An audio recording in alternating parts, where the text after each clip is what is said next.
రాజమహేంద్రవరం నగరంలోని లాలా చెరువు చౌడేశ్వర్ నగర్ ప్రాంతంలో కల్తీపాలు ఘటన తీవ్ర విషాదాన్ని మిగిల్చింది. కల్తీపాలు తాగిన కారణంగా మొత్తం 15 మంది అస్వస్థతకు గురయ్యారు.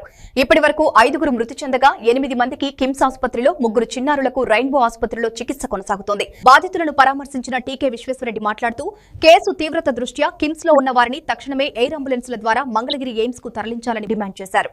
మృతుల కుటుంబాలకు ప్రకటించిన 10 లక్షల పరిహారం సరిపోదని, ముందుగా ఘటనపై పూర్తిస్థాయి విచారణ జరిపి బాధ్యులపై కఠిన చర్యలు తీసుకోవాలని కోరారు. రాష్ట్ర ప్రభుత్వం వెంటనే స్పందించి ప్రజల్లో నమ్మకం కలిగించే చర్యలు తీసుకోవాలని, అలాగే రాజమహేంద్రవరం ఎయిర్ పొల్యూషన్ అంశంపైన చర్యలు అవసరమని పేర్కొన్నారు. లాలా చెరువు దగ్గర చౌడేశ్వర్ నగర్, స్వరూప్ నగర్ లో కొంతమంది కల్తీ పాలు తాగటం వల్ల సుమారు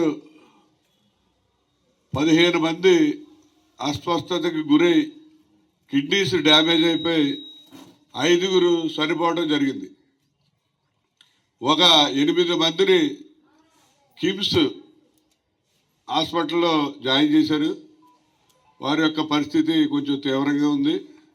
అలాగే 3 చిన్నపిల్లల్ని 1 year, 1.5 year, 6 months ఉన్న 3 పిల్లల్ని ఇక్కడ రెయిన్బో హాస్పిటల్లో జాయిన్ చేశారు. వాళ్ళకు కూడా పరిస్థితి క్రిటికల్గా ఉన్నప్పటికీ కూడా రెయిన్బో హాస్పిటల్ వారు హైదరాబాద్ నుంచి దీనికి సంబంధించిన ఎక్విప్మెంట్ అంతా తెప్పించి ఆ సాయి శక్తిలో వారు కృషి చేస్తున్నారు.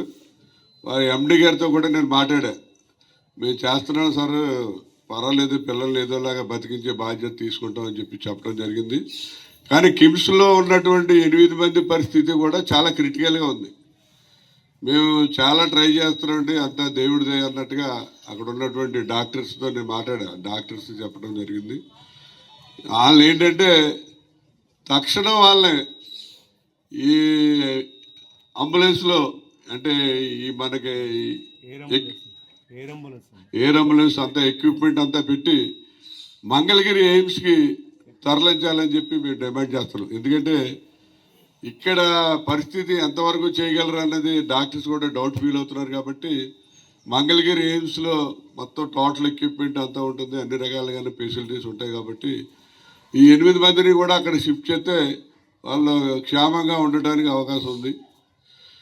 మన ముఖ్యమంత్రి చంద్రబాబు నాయుడు గారు 10 లక్షలు చనిపోయిన వాళ్ళకి ఇచ్చానన్నాడు. హాస్పిటల్లో పేషెంట్లకి వైద్య ఖర్చులు పెట్టుకుంటాను అన్నాడు.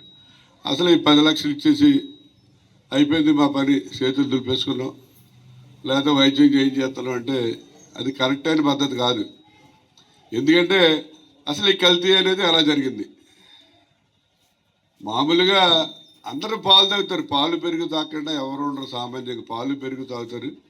ఎవరికీ కూడా మరి ఇప్పుడు ఏ ఎఫెక్ట్ వచ్చినట్టుగా లేదు, చాలా హ్యాపీగానే అందరూ ఉన్నారు.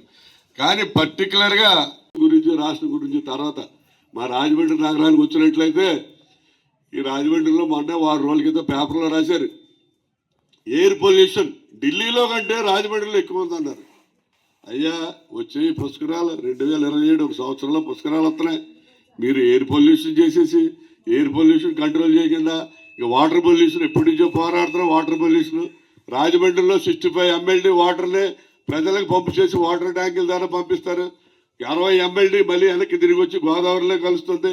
ఆ ఎఫ్లుయెంట్ అంతా కూడా పేపర్ మిల్ ఎఫ్లుయెంట్ కూడా వెంకటనగరం దగ్గర తూర్పు లంకలో తీసుకెళ్ళి డైరెక్ట్గా తూర్పు లంక నుంచి డైరెక్ట్గా గోదావరిలో వదిలేస్తున్నారు.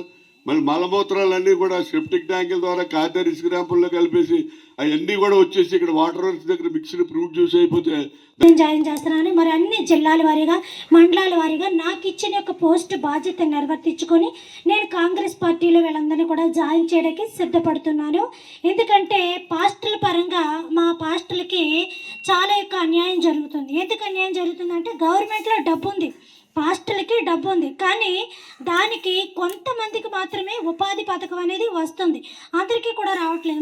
మొన్న కొంతమంది పాస్టుల దగ్గరికి వెళ్ళినప్పుడు వాళ్ళు నాతో కలిసి మాట్లాడినప్పుడు ఏం చెప్పారంటే, మేడం గారు మా అందరికీ కూడా రావట్లేదు, ఇన్ని రూల్స్ అండ్ రెగ్యులేషన్స్ ఇన్ని పెట్టారు, మాకు మా అందరికీ రావట్లేదు అన్నారు. ఇప్పుడు ఈ యొక్క మీడియా ద్వారా వింటున్న ప్రతి ఒక్కరికి నేను చెప్పేది ఒకటే, ఇది ఫేస్బుక్ నుంచి విన్నా, యూట్యూబ్ నుంచి విన్నా, ఎలా అయినప్పటికీ నేను చెప్పేది ఒకటే, పాస్టులకి ఖచ్చితంగా గవర్నమెంట్లో డబ్బు ఉంది, దాన్ని మీరు మీరు తీసుకోండి, మీ యొక్క జీవనోపాధికి ఇచ్చేయండి. అక్కడ ప్రాబ్లమ్స్ పెడుతున్నారు, ఇన్ని ఇచ్చారన్నారు కదా, అలాగే మీకు ఏమైనా ప్రాబ్లం ఉంటే నన్ను వచ్చి కలవండి.